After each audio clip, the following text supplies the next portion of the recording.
Bueno, buenas noches para todos, buenas noches. Vamos a continuar con este ciclo de charlas que iniciamos el sábado pasado, hablando sobre los 8 miedos del hombre. Bueno, esta charla durará aproximadamente 1 hora, porque es como el tiempo que se estima que se mantiene la atención.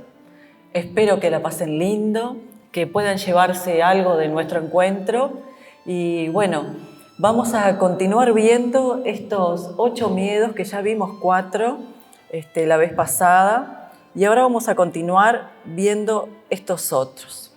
La vez pasada vimos miedo a la pérdida, miedo a enfrentar, miedo al abandono. Y hoy vamos a ver miedo a la muerte, miedo a la soledad y miedo al ridículo.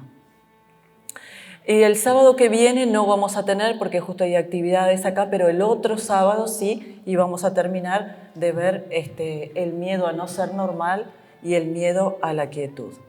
Bien, para aquellos que estuvieron, que ya veo caritas conocidas del sábado pasado, para aquellos que estuvieron, al principio lo van a notar parecido a lo que vimos porque tenemos que hacer una introducción a aquellos que no estuvieron el sábado pasado y necesitan saber. Entonces vamos a hacer una introducción como hicimos el sábado pasado. Yo les contaba el sábado pasado que la primera aparición que encontramos del miedo a la literatura es en la Ilíada de Homero, donde se habla del nacimiento de Fobos. Fobos era el hijo del dios Ares y de Afrodita. Fíjense lo interesante, ¿no? Decíamos el sábado pasado, dios del amor, diosa del amor y dios de la guerra. De esa unión nace Fobos, ¿no? De ahí luego va a derivar lo que nosotros conocemos como fobia, deriva de ahí, de ese nombre, Fobos. Y ahí en la Ilíada dice, por su boca Homero dice, se ve así a Ares, plaga de los hombres, marchar al combate, seguido de Fobos, su hijo intrépido y fuerte, quien pone en fuga al belicoso más resistente. Se entendía que aquel que se paraba enfrente de Fobos no podía mantenerse ahí por mucho tiempo porque era verdaderamente algo tremendo observar a ese Dios que acompañaba a su padre a cada batalla. Había que ser muy valiente para poder mantenerse ahí ante ese miedo.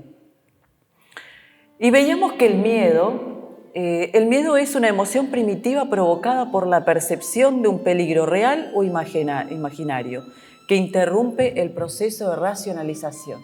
Hablábamos la charla pasada que es más que nada una percepción que la persona tiene. Por eso no todos sentimos de la misma manera, porque acorde a la percepción que tenemos de un hecho determinado es como aquello nos va a marcar o no. A una persona le puede dar miedo a algo y a otra persona simplemente reírse, darle un susto, sí, pero pasa desapercibido. Pero es una emoción primitiva y esto significa que todos lo tenemos y que no podemos sacar esa emoción de dentro de nosotros porque es algo que está en nosotros. También una cuota de miedo es necesaria, nos ayuda con la supervivencia. Yo les contaba también que hay un miedo que se llama triskaidekafobia, que ahí lo tienen, triskaidekafobia. Y les contaba que ese es el miedo al número 13, que parece en realidad como algo, miedo al número 13. Sí, hay mucha gente que tiene miedo al número 13. O sea, trata de que ese número 13 no se manifieste en su vida. Les contaba también de una película donde una señora tenía 12 invitados y resulta que cae de improviso su hijo y su hijo es el número 13. Y la película se trata de toda una peripecia que esta señora hace para que no sean 13 comensales en la mesa. Entonces invita a la sirvienta y bueno, y hay todo un teje ahí alrededor de ese número 13. Veíamos también que existen 3 mecanismos de defensa, que en inglés se le llaman las 3 Fs. Fight, pelea, fly, volar o huida, le decimos nosotros, y frozen, quedarse totalmente congelado. Les contaba también que cuando nosotros decimos, bueno, esa persona ante el miedo se queda congelada, ese quedarse congelado es en realidad también un tipo de huida, porque es una huida hacia adentro. La persona huye hacia su mundo interno, hacia su interior. No es que simplemente la persona queda ahí, no, huyó. Entonces, como huye hacia su mundo interno, queda totalmente en blanco y sin poder reaccionar. Porque una de las cosas que tiene el miedo es que nos corta el proceso de racionalización, nos vuelve irracionales. Ese es uno de los problemas que nos encontramos frente al miedo, real o imaginario. Porque, ¿qué sucede? Puede ser un miedo real ante algo que pueda peligrar nuestra vida, nuestra salud, pero puede ser un miedo imaginario. Podemos ver, como ahí en la foto, una sombra y es una sombra provocada por él mismo, por su propia sombra. Pero como nos corta el proceso de racionalización, no podemos darnos cuenta verdaderamente de lo que está sucediendo. Y nuestra mente, porque tiene una gran capacidad para la imaginación, nuestra mente empieza a crear formas, sonidos, todo lo hace sumamente grande. Entonces, algo que es pequeño, de repente creemos que es la sombra de alguien que quiere entrar a casa y de repente es la sombra de un objeto, simplemente. Porque al cortar ese proceso de racionalización no podemos ver bien las cosas como son. Hablábamos también de que existen diferentes grados de miedo. Existe la ansiedad, una ansiedad que en realidad es normal. Todos tenemos ansiedad, por una cosa o por otra tenemos ansiedad. Ante lo nuevo tenemos ansiedad, ante el conocimiento de alguien tenemos ansiedad, el inicio de un trabajo, el inicio de una relación, un nuevo país a donde vamos, siempre nos da ansiedad. Es que la ansiedad es una emoción que se mueve debajo de todas las otras emociones. Siempre está caracterizado el ser humano por sentir algún grado de ansiedad. Y se manifiesta a veces en forma de inquietud, angustia, hormigueo, palpitaciones. Como todas las emociones, tiene sus diferentes grados. Hay ansiedades que son muy profundas y que la gente las trata, y hay ansiedades que la gente aprende a vivir con ello. Y simplemente entiende que es una palpitación, que es un hormigueo, que es algo, una inquietud que siente en su interior. Pero después está el pánico, que es un miedo mayor a la ansiedad. Nosotros hablábamos en la charla pasada, la clase pasada, perdón, acabo de venir de dar clase, por eso me demoré, les pido disculpas, entonces estoy con la clase todavía. La charla pasada habíamos dicho de que pánico venía del dios Pan. Así como fobia viene de Fobos, del dios Fobos, pánico viene del dios Pan. El dios Pan es un dios, en realidad, era un dios que tenía un culto muy primitivo. Los griegos y romanos después le llamaron Dionisio, le llamaron Baco.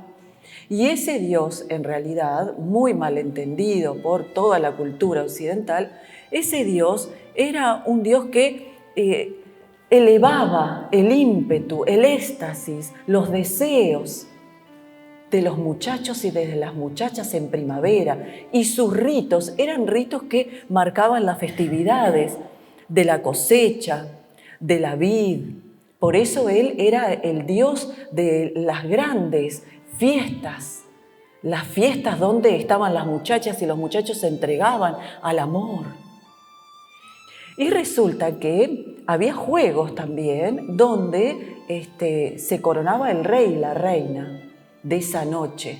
Y el rey y la reina de esa noche sucedía que las muchachas casaderas y los muchachos que también estaban en búsqueda de esposa hacían carreras, corrían carreras. Ellas corrían y ellos iban detrás. Si la tomaban aquella que querían como esposa, entonces ella iba a ser la esposa de ese muchacho, porque se consideraba que era ágil para la carrera, que era fuerte, que tenía habilidades. Y entonces contaba la mitología que cuando se corría, esas muchachas entraban en una especie, diríamos nosotros, de pánico hoy, ante esa carrera, ante no saber, ¿no? Entonces de ahí sale pánico, del dios Pan, de ese dios que provocaba una inquietud muy impresionante dentro de las personas, que da manifestaciones corporales como sudoración, falta de aire, y es un momento mucho más corto que lo que es luego la fobia. La fobia es un momento mucho más largo. La ansiedad puede ser un momento largo, pero en realidad el pánico es un momento más corto, intenso, muy intenso, pero corto, donde la persona realmente pasa muy mal, porque el pánico se caracteriza que la persona tiene sobre todo miedo a la muerte o a volverse loco. Esas son las características que tienen las personas cuando le dan el ataque de pánico, miedo a la muerte. La fobia es, por ejemplo, una aversión, que es un sentimiento de rechazo o repugnancia hacia una persona o cosa. También es un miedo que está sobredimensionado ese miedo. Lo que pasa es que a veces, lo que decíamos recién, lo que para una persona es tremendo, para otra quizás no lo es tanto. Entonces, a veces nosotros vemos a una persona que tiene fobia a las arañas y decimos, pero si es una arañita chiquitita, ¿cómo le vas a tener miedo a eso? Pero dentro suyo se mueve todo un mecanismo de percepción que es muy diferente a la otra persona que no tiene esa fobia. Entonces, a veces ridiculizamos a esa persona que tiene un miedo exagerado, podríamos decir, a algo que para nosotros es insignificante. Pero todo se trata de percepción. Todo el mundo se trata de nuestra percepción, porque lo que nosotros percibimos es muy diferente a lo que percibe el otro. Porque a uno le puede gustar un color y al otro ese color le puede recordar algo terrible y rechazarlo por completo. Una vez estaba hablando con una muchacha y ella, ¿vieron el olor a incienso? Capaz que lo sintieron alguna vez, que existen en las iglesias. Bueno, que es un aroma rico, ¿no? Incluso nos puede conectar con la espiritualidad, con la purificación. Y un día estaba hablando con una muchacha y me decía que odiaba el olor a incienso, que era un olor que no lo podía soportar. Y entonces empecé a conversar con ella por qué le causaba eso. Y empezamos a hablar y a desentrañar ese miedo y a quitarle los velos a ese miedo y a ponerle razón a ese miedo. Y hete aquí que ella recordaba que la primera vez que sintió ese aroma estaba así en la iglesia. Pero en ese mismo lugar ella recibió la comunicación de que su papá había fallecido. Sonó el teléfono, lo miró y en el mensaje tenía el fallecimiento de su papá. Su cabeza, ante ese shock y ante el aroma que estaba sintiendo, hizo una asociación. Asoció el aroma a incienso con algo traumático, doloroso. Y sucede una cosa con nuestro olfato. Nuestra memoria olfativa es indeleble, o sea, no se borra nunca. Podemos olvidar un recuerdo, pero nuestro olfato no se olvida nunca. Mi profesora de perfumería en Florencia, en Italia, ella tenía un dicho que decía: "Nostro naso dice sempre la verità". Nuestra nariz dice siempre la verdad. Si un aroma no nos gusta, no nos va a gustar nunca. Y nosotros no somos conscientes de muchas cosas, pero a través de nuestro olfato nosotros captamos la vibración, la energía de otra persona. Nosotros le llamamos energía positiva o energía negativa. Estamos al lado de una persona y decimos, esa persona tiene energía positiva o tiene energía negativa. Pero lo primero que sentimos, es el olor. Y no me refiero a olor si está olor limpio o sucio, si está bonito, su olor con el perfume o no. No, es el olor de su vibración. La vibración de una persona, la energía de una persona, tiene olor. Y eso nos pasa cuando ingresamos a una casa. Ingresamos a una casa y nosotros podemos decir nos gusta, no nos gusta, está linda, no está linda, está limpia, no está limpia. Pero lo primero que sentimos es el olor. A través de ese olor, de ese aroma, nos viene muchísima información de la casa, de la persona, del lugar. Y si una persona no nos cae bien, de seguro que lo primero que pasó es que lo sentimos a través del olfato. Nosotros le llamamos intuición. Conocemos a alguien y decimos, ay, sí, no sé por qué, pero no me cae. Pero al rato la persona empieza a hablar y habla y una cosa y otra y ya nos conquista. Pero tarde o temprano se confirma lo que pensamos en ese primer inicio. Nosotros le decimos mi intuición, no le hice caso a mi intuición. En realidad lo primero es el olfato. Porque el olfato es nuestra parte más desarrollada. La desarrollamos desde bebés. Es la más desarrollada. A través del olfato nosotros captamos muchas cosas del medio que nos rodea. ¿Vieron que se dice, por ejemplo, que si estás frente a un perro, dice, no tengas miedo, que si no él te va a oler, te va a sentir el aroma? Claro, porque ellos tienen su olfato muy desarrollado y el miedo es una energía que sale de la persona y él lo huele.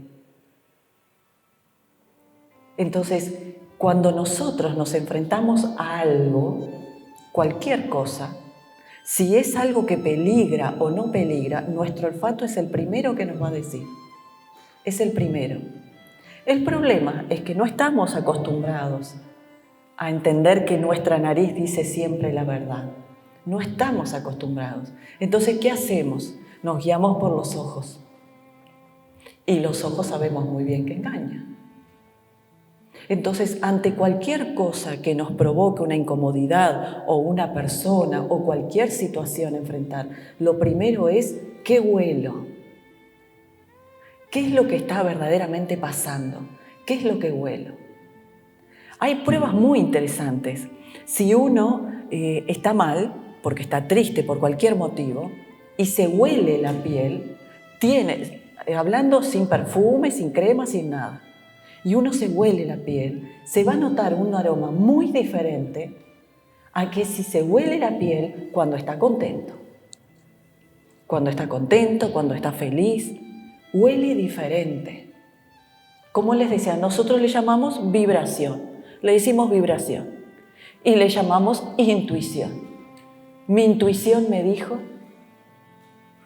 va muchísimo más allá de la intuición. Es el olfato, que lo hemos lamentablemente perdido. Fíjense lo que normalmente hace una persona para saber si eso está feo o no está feo. Antes de probar, lo que hace, lo huele. Ya con el olor sabemos si eso está feo o no está feo. Eso lo hicimos desde siempre. El hombre desde siempre utilizó su olfato. Como los animales, conocen a otro y ¿qué es lo que hacen? Lo primero, lo huelen. Porque ellos utilizan su olfato para traer un montón de información. Y el miedo tiene un aroma. El pánico tiene otro aroma. La fobia tiene otro aroma, como el amor, como la alegría. Entonces, una persona emite lo que está sintiendo. Si lo que siente es lindo, lo que va a emitir es lindo. Si la persona tiene miedo, lo que va a emitir es miedo. Y su aroma, obviamente, no es agradable. Así que tenemos esa fobia, que es un miedo que está sobredimensionado. Estamos acostumbrados al remedio, ¿no? Tenemos el remedio para una cosa, el remedio para lo otro. Y ese remedio lo único que hace es la supresión del síntoma. Suprime el síntoma. Hablábamos la charla pasada que toda cosa que a nosotros nos resulte imposible de asumir en ese momento, cualquier situación, cualquier hecho particular, nosotros lo enviamos inmediatamente para nuestro mundo inconsciente. Cuando enviamos eso para nuestro mundo inconsciente, el mundo inconsciente libera algo, un síntoma. Enviamos algo que no podemos asimilar y el mundo inconsciente envía el síntoma. El síntoma es la muestra de que algo se fue hacia el inconsciente. Y nuestro inconsciente vive siempre en presente, siempre está en el estado presente. Nuestra conciencia, nuestra mente, nuestra percepción está en el estado de presente, pasado y futuro y navega por esos tres estados durante todo el día. Pero nuestro mundo inconsciente está siempre en presente.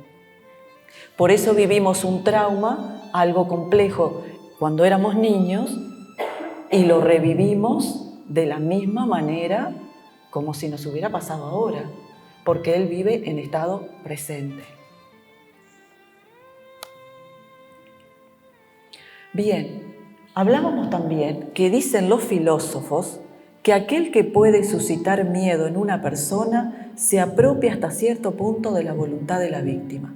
Es por ello que el miedo transforma al hombre en esclavo. Lo transforma en esclavo. Somos esclavos de nuestro propio miedo y al mismo tiempo somos esclavos también de los otros. Si el otro me suscita miedo. Pero muchas veces también somos esclavos del miedo del otro.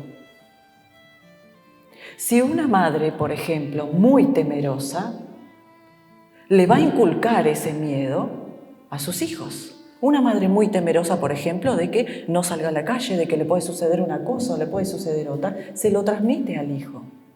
Se lo transmite y el hijo lo toma como si fuera propio y lo replica. Y así sucesivamente. Y uno se convierte en esclavo de ese miedo que en realidad nunca fue suyo. Bien, hoy vamos a ver miedo a la soledad, miedo al ridículo y miedo a la muerte. Dejé el miedo a la muerte para verlo por último porque es la raíz de todos los miedos. Y vaya que es un miedo complejo para todos los seres humanos. Traje para mostrarles algo.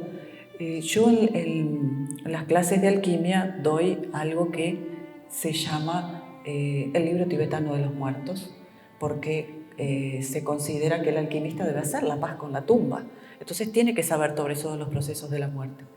Le traje una pequeña partecita del libro tibetano de los muertos y de lo que hablan ellos que se vive durante todo el proceso de la muerte, el después, lo que se siente. Es muy, muy interesante y hay que ser valiente para poder verlo. Se le llama al miedo a la muerte, se le llama mirar al sol. Mirar al sol, porque se considera que no podemos estar mucho rato mirando eso. Así que bueno, valientes. Bien, miedo a la soledad. El miedo a la soledad es una emoción provocada por la ausencia, real o imaginaria, de relaciones afectivas importantes. Relaciones afectivas importantes.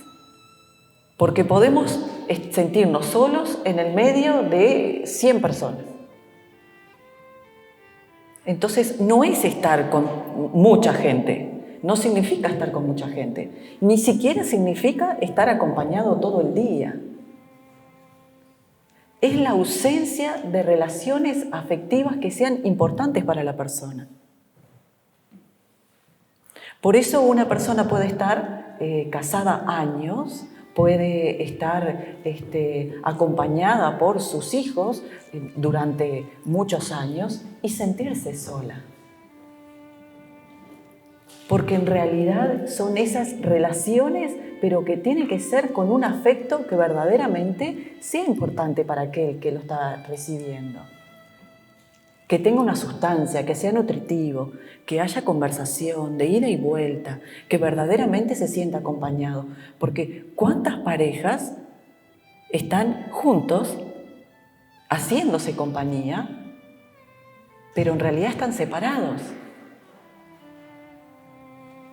Entonces, ese miedo a la soledad es esa ausencia de relaciones que verdaderamente tengan un significado para nosotros.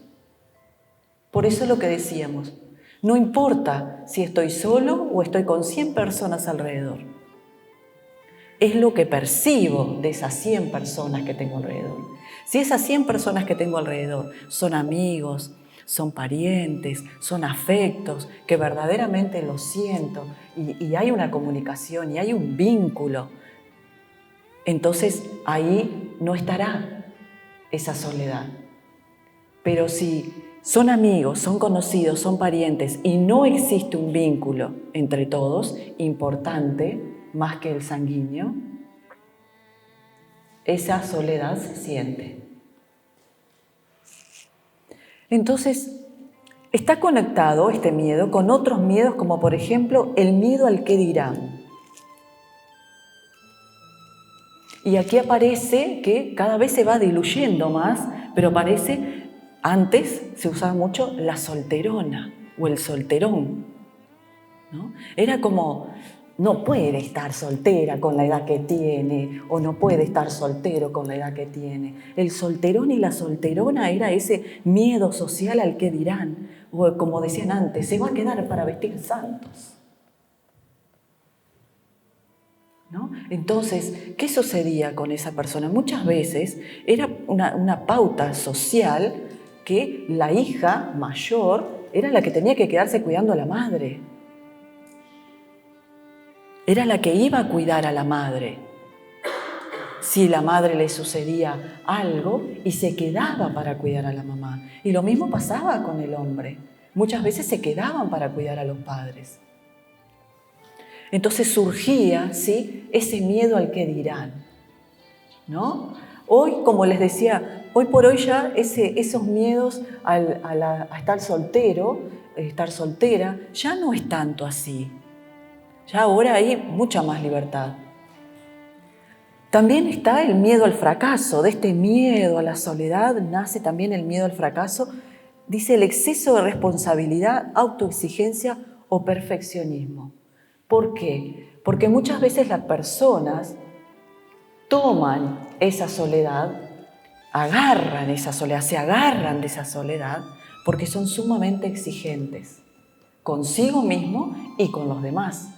Pero ¿qué hay debajo de esa exigencia a ultranza o ese perfeccionismo? ¿Qué hay? Miedo al fracaso.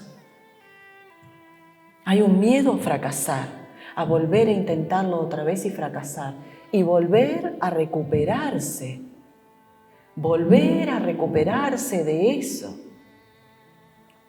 Luego de ese miedo, también está el miedo al abandono, que hablábamos también la charla pasada. Ese miedo al abandono es una dependencia emocional que la persona tiene. Hablábamos en la charla pasada de que ese miedo al abandono lo vivimos todos. En realidad, el primer abandono que tenemos es el abandono desde el vientre de mamá. Nuestro primer paraíso perdido, el vientre de mamá. Salimos a un mundo completamente desconocido para nosotros, con mucha luz, con mucho ruido, frío. Recuerden las mesas de parto, aquellas señoras que tuvieron familia, lo que son un hielo. Y claro, estamos calentitos dentro de la panza de mamá. Entonces, ¿qué sucede? Salimos, ese primer desgarro que salimos al mundo, ese primer abandono que tenemos del vientre materno. Pero luego vivimos otros abandonos. Por ejemplo, como hablábamos, cuando nos deja mamá a los 5 años en el jardín de infantes. El niño no entiende que la mamá lo deja porque tiene que ir a trabajar. No entiende que la mamá ya viene. El niño lo ve como un abandono. Y al verlo como un abandono, lo sufre como tal. Y eso queda marcado. Entonces después, ese miedo se sigue moviendo como una ansiedad. A veces sí es un miedo real, es el abandono real. Pero muchas veces es imaginario, como cuando la mamá lo deja en el jardín de infantes. Es un miedo imaginario, es la percepción del niño. Pero la mamá lo deja con gente desconocida y no sabe si va a volver. Porque además los tiempos, la percepción del tiempo que nosotros tenemos hoy y que teníamos cuando éramos niños es muy diferente. Para nosotros, ese tiempito que puede pasar de la 1 de la tarde a las 5, que es cuando se sale del jardín, para nosotros es nada. ¿Qué hacemos nosotros? Dejamos al nene en el jardín, vamos a hacer algo en casa, cuando queremos acordar ya tenemos que ir a buscarlo. Para nosotros es nada el tiempo. Pero para un niño, esas horas son eternas. Eternas. Y si puede socializar con los otros, bien. Y si no puede, va a ser un calvario. Recuerden cuando terminaban la escuela, que tenían las vacaciones, ese tiempo que iba desde diciembre hasta marzo, principio de marzo, no terminaban más las vacaciones. Eran tan largas esas vacaciones que teníamos, parecía que no terminaban más. Y hoy termina diciembre y cuando queremos acordar ya estamos en marzo otra vez. Pero ¿pasa más rápido el tiempo? No, es la percepción. Entonces nuestra percepción del tiempo es muy diferente a la percepción que tiene el niño y a la percepción que tiene el adolescente. Porque lo que hablábamos recién, todo depende de nuestra percepción. Como dice el dicho, todo depende del cristal con que se mire. Para uno algo puede ser fantástico y para el otro puede ser terrible. Y no quiere decir que uno está equivocado o el otro está equivocado, depende de la percepción. Y ese es el problema que existe muchas veces entre las personas, entre las parejas, entre los amigos. Uno tiene una percepción de una cosa y otro tiene otra percepción. Porque entre el que emite y el que recibe, siempre hay un tercero. Y no me refiero a tercero de persona, me refiero a tercero acá adentro. Yo les digo esto. Cada uno lo va a recibir como lo recibe, con su propia percepción. Pero también dentro de cada uno de ustedes está el pensamiento de lo que les estoy diciendo. Y eso capaz que lo asocian con ideas, lo asocian con imágenes. A ese se le llama el tercero. Entonces en la comunicación nunca es totalmente real lo que el otro recibe. Y ahí muchas veces están los problemas. La falta de comunicación hace que uno quiere decir una cosa y el otro recibió una cosa completamente diferente.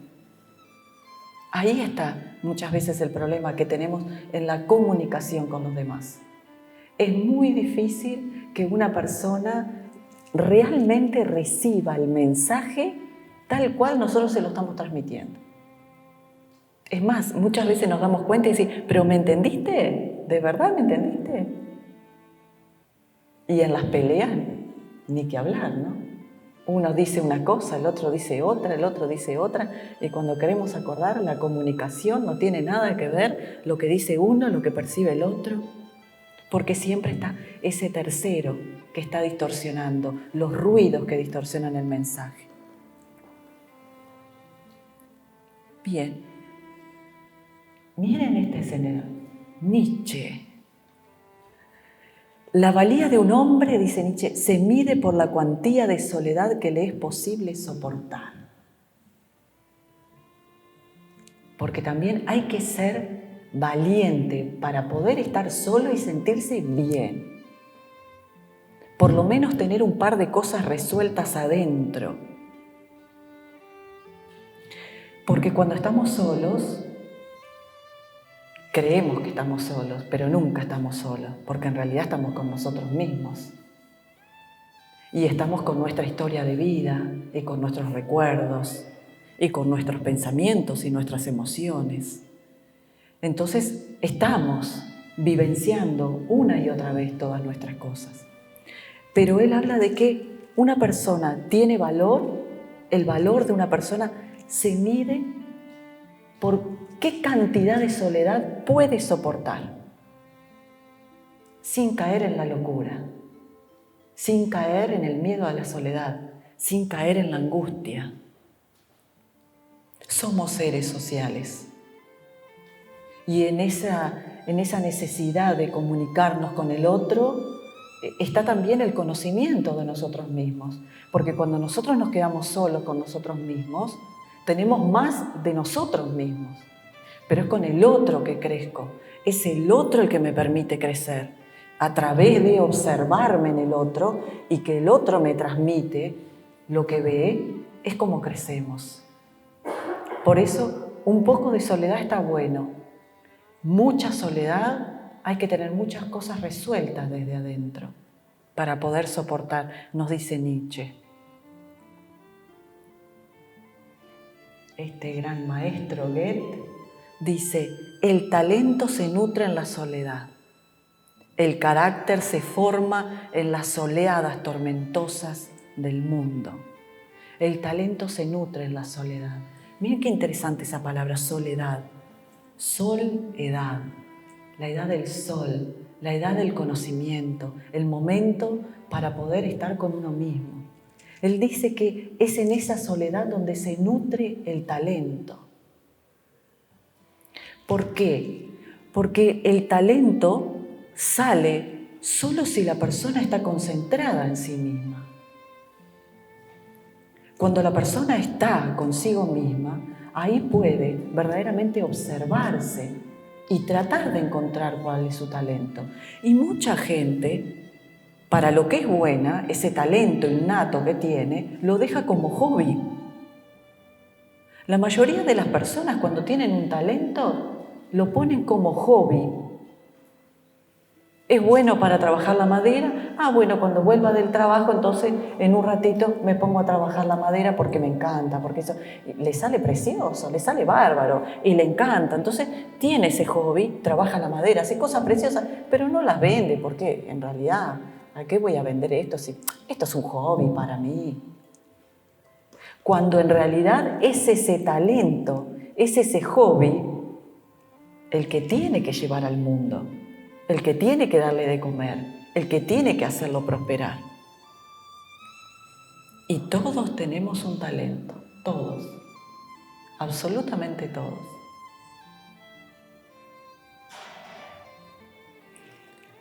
Dice este otro filósofo, dice: la soledad es la suerte de todos los espíritus excelentes. La soledad es la suerte de todos los espíritus excelentes. Todos los grandes compositores, todos los grandes artistas necesitaron su soledad, su momento de soledad para poder en realidad crear su obra. Es necesaria, porque el talento nace en esa soledad. El espíritu se cultiva en esa soledad. A través del contacto con los otros me conozco, sí, pero me desarrollo verdaderamente a través del contacto conmigo mismo, a través del encuentro de esa soledad que tiene mis tesoros llamados talento, por ejemplo. Dice Gabriel García Márquez: el secreto de una buena vejez no es otra cosa que un pacto honrado con la soledad. El secreto de una buena vejez no es otra cosa que un pacto honrado con la soledad. Un pacto honrado con la soledad. No es padecerla, es entenderla, es disfrutarla, es disfrutar de mí, de mi historia, de lo que he vivido, de los vínculos, de la familia. Es poder disfrutar, no verla como una carga, disfrutarla. Y bueno, de repente no tenemos esas relaciones afectivas importantes para nosotros y necesitamos esas relaciones afectivas y no las podemos conseguir en los vínculos de la familia. Bueno, podemos conseguirlas en otros vínculos.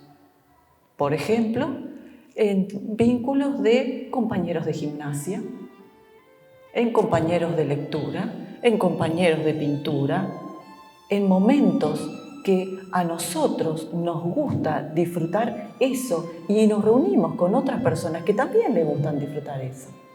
Ahí también hay relaciones afectivas importantes. No siempre se encuentran en el lugar que nosotros queremos encontrarlo. No siempre pasa eso.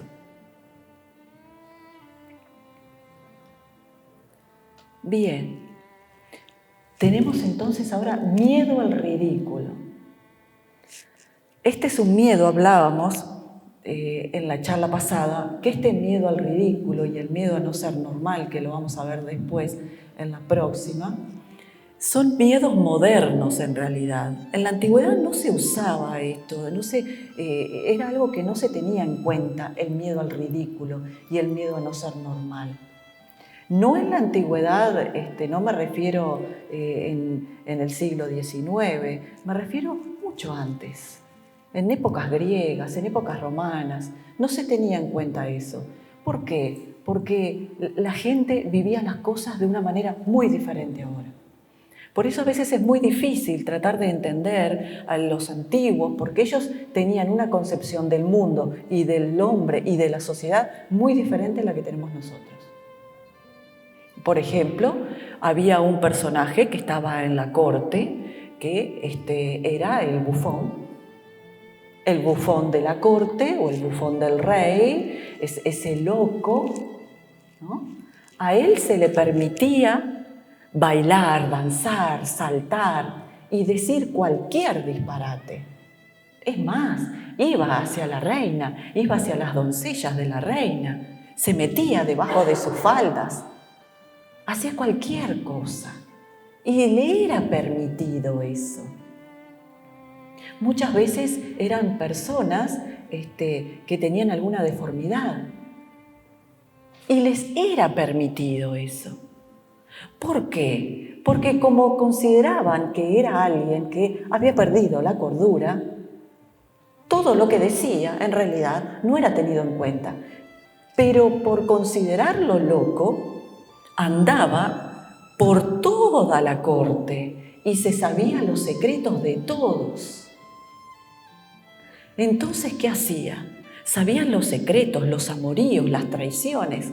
Y cuando se presentaba su obra frente al rey, frente a la reina, él cantaba, danzaba y decía, a boca de jarro, decía sus bufonadas, sus cosas extravagantes.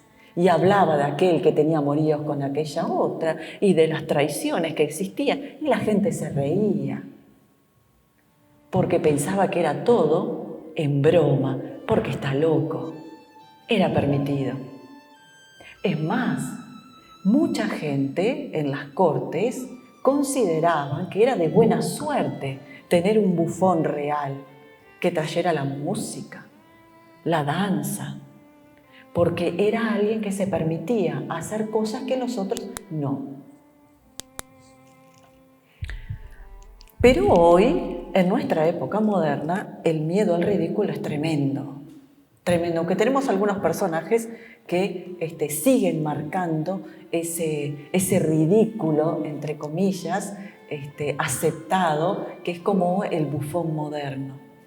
Así que el miedo al ridículo es una emoción que surge ante el temor a la burla o la risa de otros con el fin o el propósito de provocar humillación. Es terrible para nosotros que se rían de nosotros, que nos humillen. Tenemos miedo de eso. Entonces no nos mostramos, entonces no decimos, entonces nos callamos. Puede manifestarse, como habíamos visto los otros miedos, como una leve ansiedad hasta la fobia social. Porque una persona puede sentir una pequeña ansiedad ante estar en una reunión con otros, que pueden los otros darse cuenta de algo, o la fobia social, que la persona ni se anima a salir de la casa o estar en contacto con otros. Está conectado con el miedo al rechazo y el miedo a no agradar. Tanto el rechazo como el miedo a no agradar es el miedo a perder en realidad el amor. Es el miedo a perder el amor, la aceptación del otro, la pérdida del afecto del otro. Tenemos, como les decía, estos bufones modernos como Mr. Bean. Mr. Bean es uno de los que hace el ridículo y es como un bufón moderno. Nos causa gracia su forma de caminar, su forma de actuar. Hace cosas que son totalmente disparatadas, pero es como el bufón moderno. Nos causa gracia. Él sublimó en sí mismo ese miedo al ridículo, haciendo el ridículo, mostrando esa parte de sí. Porque además, al ser inglés, vieron que está como el cliché de que el lord inglés, todo correcto, todo impecable, ¿no? Él da la vuelta a ese lord inglés y muestra toda esa bufonada con cosas totalmente de la vida cotidiana, ¿no? Pero también tenemos que está muy popularizado el clown o el payaso. El clown también es una forma de bufón y también existe ese clown terapéutico, es aquel que hace reír, aquel que llama al otro a que se muestre tal como es. Y si escuchamos, por ejemplo, a gente que trabaja como clown, son gente muy abierta, porque sublima, hizo de una diversión, hizo de una forma de vida ese miedo que estaba dentro de cada uno de ellos. Lo sublimó. Y entonces ahora divierten a los otros con sus risas, con sus ocurrencias, con su forma de vestir. Tenemos el mimo también. El mimo también es una forma más trabajada, pero también es un bufón. ¿Qué hace el mimo? Es muy interesante lo que hace el mimo. El mimo trae, como que une dos mundos. El mimo trae lo invisible para el mundo tangible. Fíjense que lo que el mimo hace cuando juega con una pelota, sabemos que no está la pelota ahí, porque, nuestros ojos nos dicen, no, esa pelota ahí no está en la mano. Pero él se mueve de tal manera con la pelota, o con la pared, o con la puerta, que nos hace creer que está pasando eso. Entonces trae de ese mundo intangible a este mundo, trae una realidad y la muestra. Y siempre están pintados así, como fantasmas de blanco, como una careta. Lo mismo que usa el clown, lo mismo que usa en realidad Mr. Bean, porque sí, obviamente es su rostro, pero es su rostro deformado. Porque si nosotros vemos hablar al quien representa Mr. Bean, él no habla así. Y su rostro no lo pone de esa manera cuando está hablando de forma normal. Entonces utiliza su rostro como máscara, porque la máscara hace que salga un personaje y se esconda otro. En el teatro de máscaras, en el teatro dramático, cuando se usa el teatro de máscaras, la máscara nunca puede estar totalmente pegada al rostro del actor. La máscara está a unos centímetros del rostro del actor. ¿Por qué? Porque ellos dicen que el rostro viene desde su mente, desde su inconsciente, eso que quieren proyectar, y tiene que ser como un proyector. Tiene que dejar un espacio para que se proyecte hacia la máscara. Por eso tienen la máscara neutra, aquella que no muestra ni alegría ni tristeza. Tienen la máscara de la alegría, la máscara de la tristeza, la máscara del enojo. Son diferentes máscaras que están mostrando. ¿Qué muestra ahí? El inconsciente de la persona que se está proyectando. Y lo que está debajo es otra cosa. Pero lo que muestra en acción es algo que obviamente tiene que ver con la persona y al mismo tiempo no tiene que ver con la persona. Esa es la capacidad de todos los bufones. Pero nosotros también tenemos unos arlequines o unos bufones que los vemos en febrero. Fíjense qué hace la murga, por ejemplo, ¿no? Ellos se pintan la cara, se disfrazan, se ponen unos trajes bien diferentes. Obviamente que con ese traje no salen a la calle, no están con su familia, con esos gorros, con esa cara pintada. Pero arriba del escenario, en esa forma de arlequín, en esa forma de bufón moderno, se le permite decir cosas que a cara lavada no está permitido.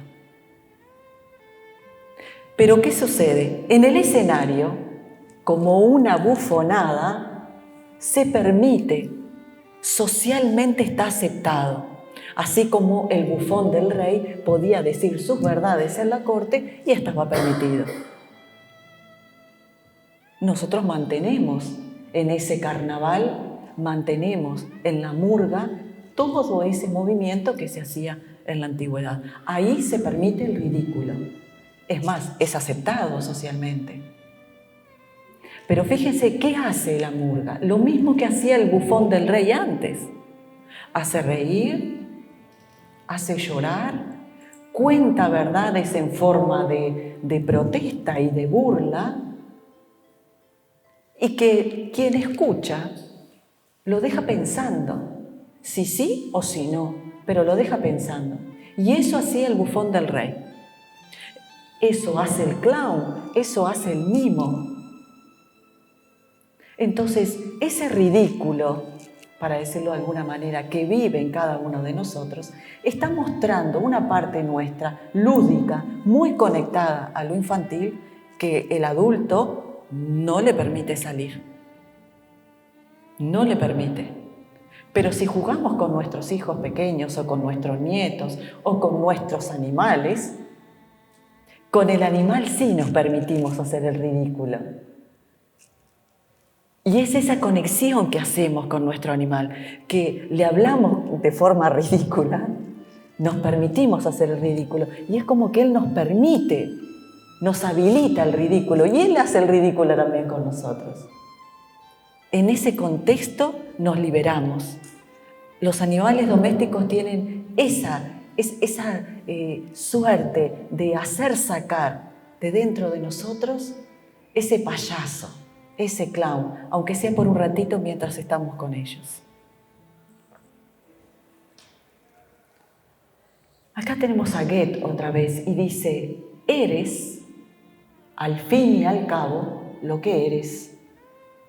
Aunque te pongas una peluca con miles de rizos, aunque te pongas tacones de un codo de altura, seguirás siendo lo que eres. Bueno o malo, regular o excelente. Aunque te disfraces, aunque te pongas lo que te pongas, seguirás siendo lo que eres. Nosotros utilizamos el disfraz social, la ropa, para mostrar al otro algo. Nosotros utilizamos los disfraces de los bienes materiales para mostrarle al otro algo. Pero Goethe nos dice, te pongas lo que te pongas, tengas lo que tengas, si eres miserable, seguirás siendo miserable. Este señor muy interesante, Stephen Shaw, dice, porque prácticamente todo, las expectativas de los demás, todas las expectativas de los demás, el orgullo, el miedo al ridículo o al fracaso, se desvanece frente a la muerte. Miren qué poder, ¿no? Creo que en el mundo no existe cosa más poderosa que esa, la muerte. Por eso, en muchos países, la diosa más grande es la diosa de la muerte.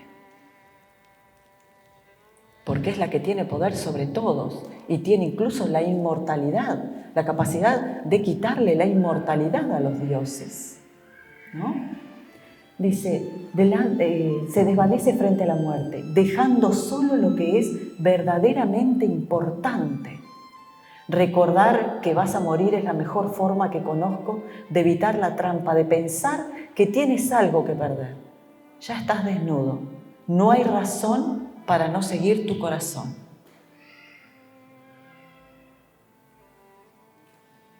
Qué interesante, ¿no? frente a la muerte, todo lo que podemos llegar a contener en esta vida, a tener en esta vida, a lograr en esta vida, se desvanece. Solo queda aquello que no podemos perder. Y aquello que no podemos perder en un naufragio, aquello que no podemos perder en la muerte, es lo que tenemos dentro. Es lo que verdaderamente importa. Por eso él dice, no hay razón para no seguir tu corazón. ¿Qué tienes que perder? No hay razón para no hacer lo que uno quiere hacer, lo que sea, cualquier cosa. No hay razón para esperar.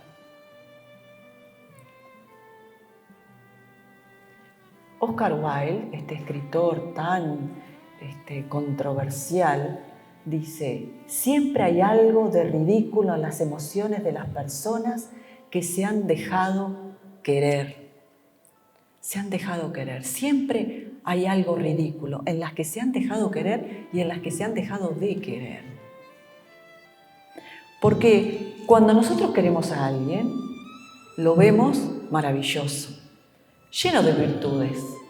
Pero cuando lo dejamos de querer, ahí empezamos a ver los defectos. Y empezamos a ver el ridículo, aquello que nos causaba tanta admiración. Miren lo que dice Albert Einstein. Dice, no permitas que nadie te hunda.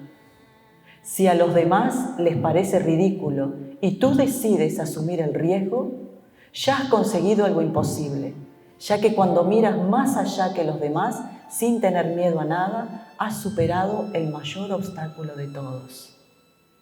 Atrévete a hacer lo que crees imposible, aún pensando que puede ser algo ridículo para los demás. Porque es lo que hablábamos al inicio, todo es cuestión de percepción. Lo que para una persona puede ser imposible, para otra persona puede ser facilísimo. Todo es cuestión de percepción, todo, absolutamente todo. La forma que tenemos de ver el mundo, la forma que tenemos de ver al otro, la forma que tenemos de plantear un problema, todo es cuestión de percepción, todo, absolutamente todo. Bueno, vamos a entrar en el miedo a la muerte.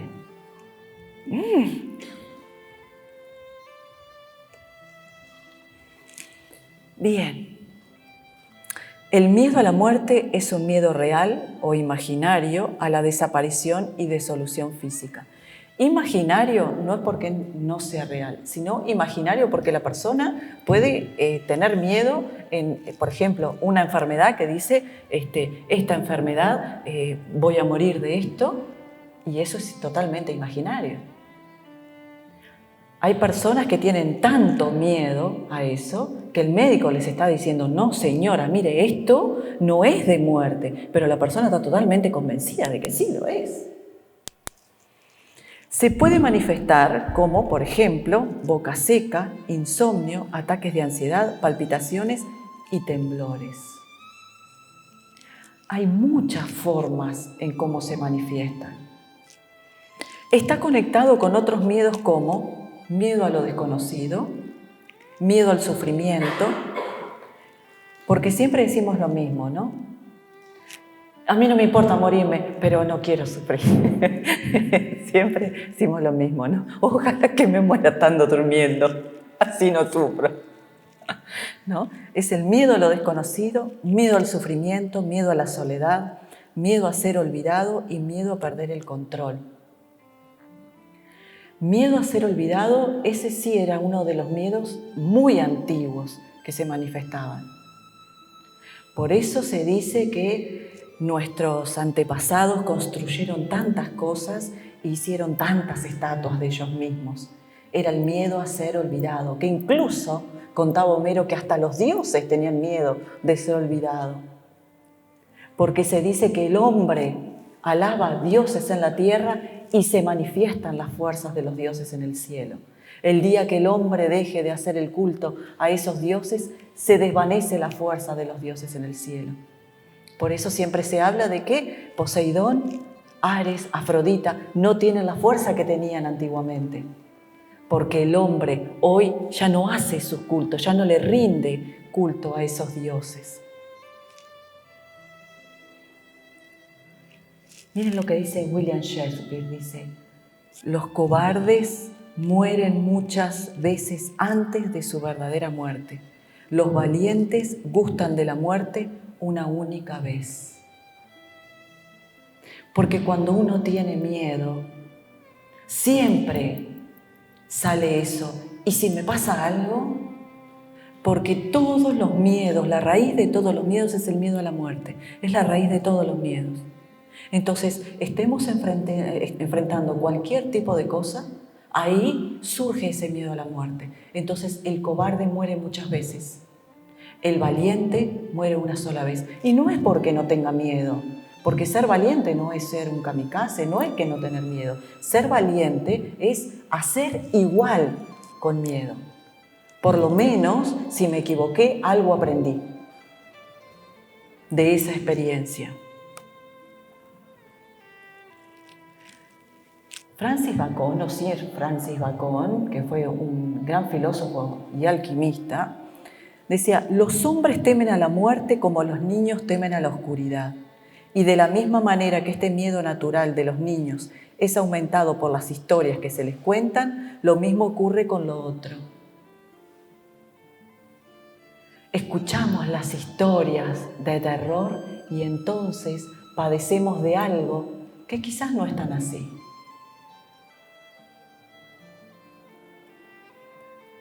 Miren este señor. ¿Lo conocen a este señor? Viktor Frankl. Este señor es el creador de la logoterapia. Es muy interesante toda su obra. Este señor escribió un libro, es psicólogo, psicoanalista, escribió un libro que se llama El hombre en busca del sentido, porque dice que lo que todos tenemos que buscar es un propósito en esta vida, es darle un sentido a nuestra vida. Saben que este señor estuvo preso en uno de los campos de concentración nazi. Y él decía, ese libro del hombre en busca del sentido trata un poco de eso, de mostrar cómo una persona puede lidiar con esa situación tan terrible de una manera y otra completamente diferente. Cuando tiene un sentido, cuando tiene un motivo para salir de ahí, cuando tiene una motivación. Y él estudiaba, la gente que estaba ahí junto con él, la forma que tenían unos y otros de actuar, de sentir, de vivir lo que estaban pasando. Y se cuenta, él mismo cuenta en sus memorias que cambiaba el pan que le daban por pedazos de sábana para poder seguir escribiendo. Y él cuenta que ese fue el sentido, ese estudio que él descubrió en ese campo de concentración, estudiando a la gente y estudiándose a sí mismo, fue el sentido de su vida y que le dio la esperanza para poder salir. El hombre en busca del sentido, lo importante del sentido y el propósito, ¿no? Él dice, la muerte solo puede causar pavor a quien no sabe llenar el tiempo que le es dado para vivir. Es no perder el tiempo, es hacer lo que tenemos que hacer, lo que nos gusta, lo que nos sale del corazón, lo que verdaderamente queremos hacer. ¿Por qué posponer? No hay sentido posponer. Porque si hay algo que no sabemos es hasta cuándo vamos a estar. Hoy estamos todos, pero no lo sabemos. Y esto no es por uno ser más grande o menos grande, más sano o menos sano. No lo sabemos. Y esa es la inmensa gracia de no saber. Por eso se cuenta que en la antigua Roma, todos aquellos que llegaban a ser César, entraban a correr por la gran plaza y tenían al lado un esclavo, que el esclavo le decía, momento mori, iba corriendo al lado de él, decía, era algo así como, recuerda que vas a morir. Recuerda que vas a morir. O sea, disfruta, realiza, trabaja en esto porque no sabes hasta cuándo. Eres mortal, aunque seas César. Aunque seas César. Bien. Voy a fijarme la hora, si estoy bien. Ya me pasé. Esta vez me pasé. Bien, ya estamos por terminar. El libro tibetano de los muertos. Vamos a ver algo que se le llama página inédita. Esto es muy largo, obviamente no lo vamos a ver todo. Vamos a ver nada más que 2 páginas. Aclarándole también una cosa. Lo que yo les voy a mostrar es una parte que no está en el libro tibetano de los muertos, que está en internet. ¿Por qué? Porque esto es lo que se llama, es una página que se le dice para iniciados. Que yo considero que hay cosas que uno debe mostrarlas. Antes eran los tiempos de querer, saber, osar y callar. Hoy es el tiempo de querer, saber, osar y revelar, con discernimiento pero revelar. No todo puede ser revelado porque hay misterios que es necesario guardar, porque todo lleva un proceso y la persona también tiene que hacer un esfuerzo para poder comprender. Pero hay cosas que sí se deben ver, se deben observar. Entonces, en este libro tibetano de los muertos se dice una parte de la historia, no toda. Y lo que les voy a mostrar, que es una lámina que tiene unos dibujos, que en realidad la hizo mi maestro hace muchos años, se dice que cuando uno mira esa lámina y en el momento de la muerte, el inconsciente la recuerda. Son como las puertas, para decirle de alguna manera, que tenían los egipcios, las puertas de los egipcios. Todos hablan de lo mismo, diferentes dioses, diferentes formas, pero todos hablan de lo mismo. Todos los textos antiguos de todas las civilizaciones antiguas hablan de lo mismo. Y personas que tuvieron experiencias cercanas a la muerte siempre hablan de lo mismo. Y esas personas, lo deben haber escuchado hasta el cansancio, hablan de que atraviesan un túnel y llegan hacia una luz. Todas aquellas que retornan, todas las que retornan, llegan hasta esa luz, no pasan más allá de la luz. Porque si se pasa más allá de la luz, ya no hay vuelta atrás. Ahora vamos a ver, a grandes rasgos, vamos a ver.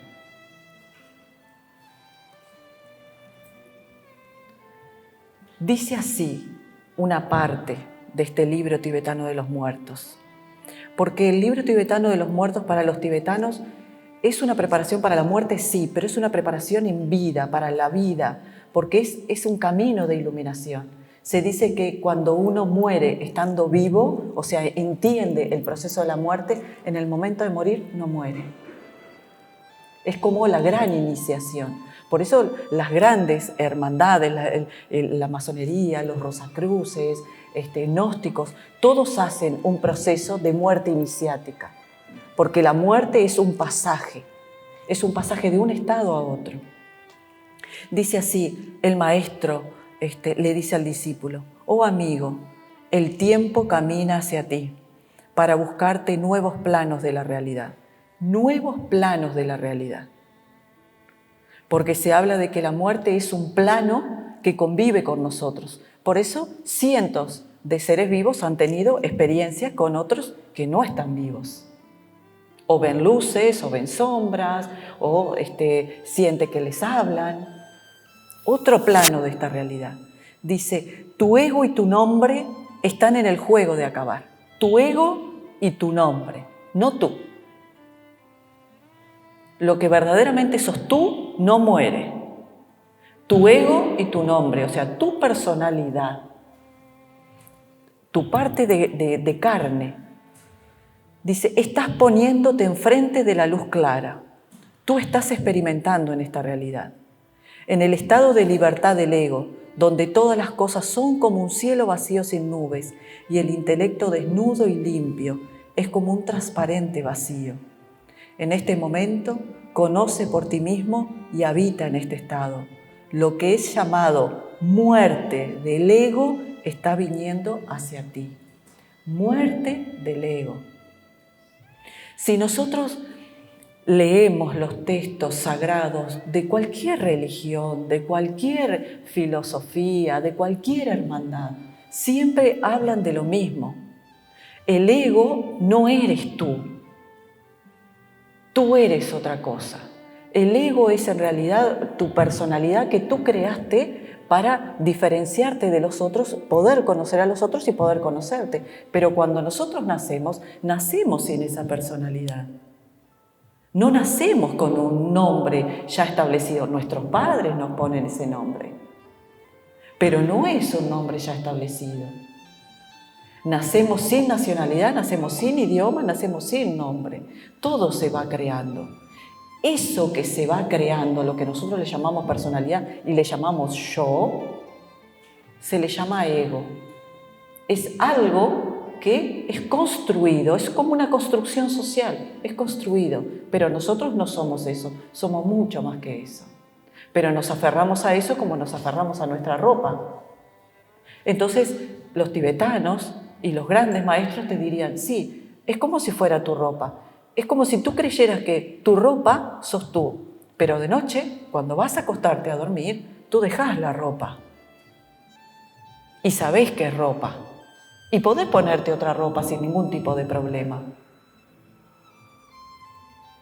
Entonces nos habla de que en este momento, dice, conoce en ti mismo y habita en ese estado, en el estado de vacío. Y ahí vemos que otra vez todas las filosofías, todas las religiones hablan de lo mismo, dejar la mente en vacío, en silencio. Entonces, todas esas prácticas del silencio de la mente, del desapego del ego, del desapego de lo que no es, todas esas prácticas religiosas y filosóficas son una práctica para la muerte. Porque la muerte es eso, es el entregar aquello que no somos, no es la desaparición. Es entregar aquello que uno no es. No es. Esa lámina que tienen ahí es el proceso de la muerte y, para los tibetanos, la reencarnación. Lo que está en la izquierda, no sé si todos lo ven, lo que está en la izquierda es todo el proceso que surge luego de la muerte. Ahora les voy a leer lo que dice. Esta es la última diapo que tenemos, así que vamos a verla despacito. Primeros procesos. Y le empieza a explicar lo que sucede el después.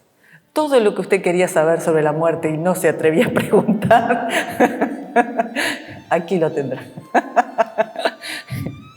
Bien, ánimo, ánimo. Él le dice así, querido amigo, comenzarás a sentir frío. Esto es, el cuerpo físico murió, o sea, dejó de respirar, el corazón dejó de latir y no se termina todo ahí. Siguen las sensaciones. No es que sienta frío y sienta calor porque en realidad tiene el cuerpo físico y por eso puede sentir. No, son los recuerdos. Son los recuerdos. Cuando se siente frío, se tiene la percepción, como si estuviéramos en un sueño, que se pasa por un arroyo, se camina a través de un arroyo, agua. Por eso se dice, por eso esa primera lámina que está en forma oval es agua. Cuando estábamos viendo esto con una alumna mexicana, me dice, ¿sabes? Dice que mi abuelita tuvo una experiencia cercana a la muerte y me contó exactamente eso, que sentía frío porque atravesaba un arroyo y luego sentía calor porque estaba caminando en el desierto. Fíjense qué interesante, ¿no? Si nosotros vemos en nuestra filosofía, en nuestras religiones, todos los grandes procesos de caminar por el desierto, de atravesar aguas. Fíjense, ¿no? La religión católica, Jesús, Moisés, ¿cuántos caminaron por el desierto? 40 días, 40 noches o 40 años, 40 números de expiación de los pecados, ¿no? De la purificación. Así que le dice, querido mío, comenzarás a sentir frío porque tu elemento tierra se funde con tu elemento agua. La percepción que se tiene es de atravesar un arroyo. Atravesar un arroyo. Ese es el primer paso, la primera puerta que tenemos. Luego sentirás calor porque tu elemento agua se funde con tu elemento fuego. Ahí es la sensación de estar caminando por la arena, por el desierto, y se percibe el calor. Vuelvo a decirles como les dije antes, no estoy hablando de que son sensaciones corporales, el cuerpo está muerto. Pero sí la persona sigue sintiendo. A ellos, los tibetanos, le dicen, al libro tibetano de los muertos le llaman el bardo todol, o la liberación a través de la audición, porque se oye. Cuando el difunto está en el velatorio, oye. Por eso los tibetanos se acercan a sus difuntos y le dicen, recuerda lo que viste, recuerda lo que viste. Vas a atravesar un arroyo y esa es la primera etapa, luego vas a atravesar el calor, el desierto y esa es la segunda etapa. Continúa adelante, no te distraigas, continúa adelante, porque todo lo que vas a ver, lo lindo y lo no tan lindo, todo es producto de tu mente. Por eso la purificación mental, el estar alegre, el estar bien, es sacar los miedos, es sacar lo que nos sirve de adentro. Es muchísimo más que estar bien ahora. Es que lo que no enfrento ahora, lo voy a enfrentar después. Porque los dioses y los demonios están adentro, nunca estuvieron afuera. Entonces le dice que luego sentirá calor por el elemento agua, se funde con el elemento fuego. Entonces aparece la visión del desierto y ¿vieron esas visiones que nosotros vemos de repente en la película del desierto? Que está esa neblina, ¿no? Que sale, ese humito que sale. Dice, más tarde sentirás que te desvaneces, porque tu elemento fuego se funde con tu elemento agua. Y luego sentirás una luz clara, porque tu elemento aire se funde con tu conciencia verdadera. Luego de ese desierto se dice que se escucha como un crepitar de leños. ¿Vieron cuando tenemos la estufa o el parrillero y hace ruido la leña? Ese crepitar, se escucha eso. Más adelante se cuenta que aparece una noche muy limpia con una gran luna llena. Esa es una de las últimas etapas antes de llegar a esa luz clara. Así que atravesamos el río, atravesamos el desierto, luego vamos a escuchar el crepitar de leños, se le llama, y luego lo que denominan ellos la lámpara de manteca. La lámpara de manteca es esa noche con una luna llena. Luego se percibe la luz clara, esa luz que habla todo el mundo cuando tiene su experiencia cercana a la muerte. Que la mayoría que tiene la experiencia cercana a la muerte, la mayoría no recuerda estos pasos, porque como no es la muerte real, todavía está enganchado al cuerpo físico y todos los procesos no están haciendo. Luego dice, sigue adelante, no te duermas. El no te duermas, ellos lo dicen porque vieron que decía, sentirás que te desvaneces. Es una sensación de como cuando estamos por entrar en un sueño. Ellos siempre están diciendo, no te duermas, estate atento para que puedas entrar en esa luz clara. Y en esa luz clara está lo que nosotros podemos denominar Dios, como cada uno lo conciba. Como cada uno lo conciba. Como el supremo arquitecto del universo, como simplemente Dios, como la conciencia divina, como lo máximo espiritual, como el amor. Cada uno lo va a percibir acorde a la creencia que tiene. Por eso yo he participado de muchas despedidas de personas cuando se van y siempre hago lo mismo. Voy, le hablo al oído en el velorio y les cuento esto. Vas a sentir la sensación de frío, quédate tranquilo, estás experimentando el momento de la muerte. Esa sensación de frío porque estás atravesando un río, luego vas a ver esto, sigue hacia la luz. Cuando veas esa luz clara, ahí está Dios, entrégate a esa luz, únete con esa luz, deja que esa luz te invada. No hay por qué temer. Eso es una fantasía nuestra. No hay por qué temer, en absoluto. Al contrario, es la mayor entrega y la mayor unión. El mayor amor que uno pueda sentir es en ese momento.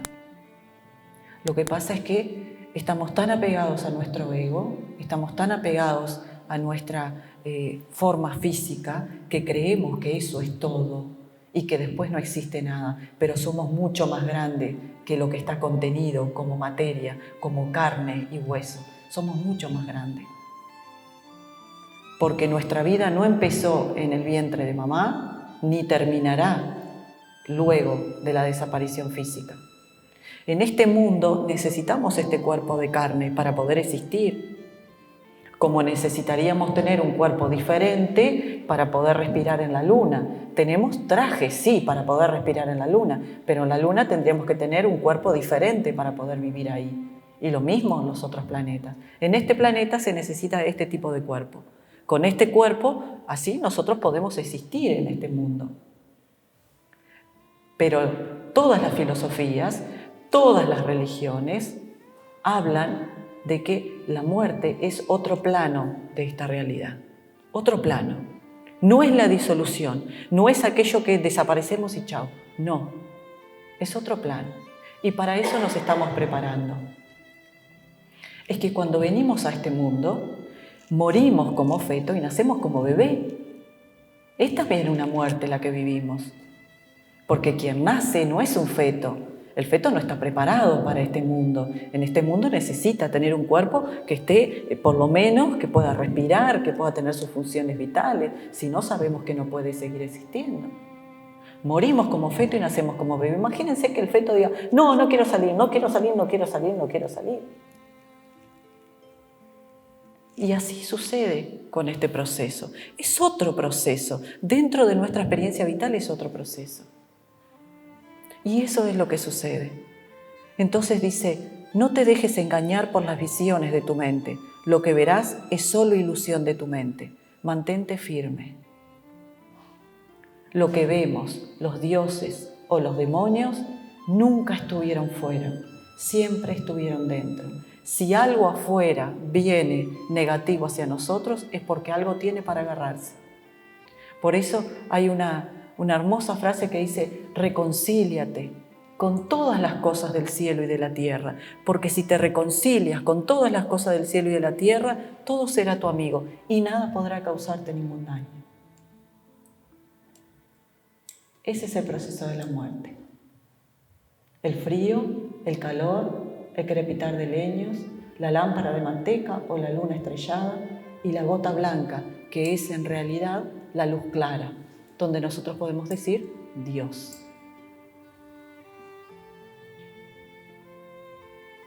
Cuando ocurra, ojalá que se acuerden de esto, para que puedan seguir hacia adelante, hacia esa luz. Bueno, hemos terminado.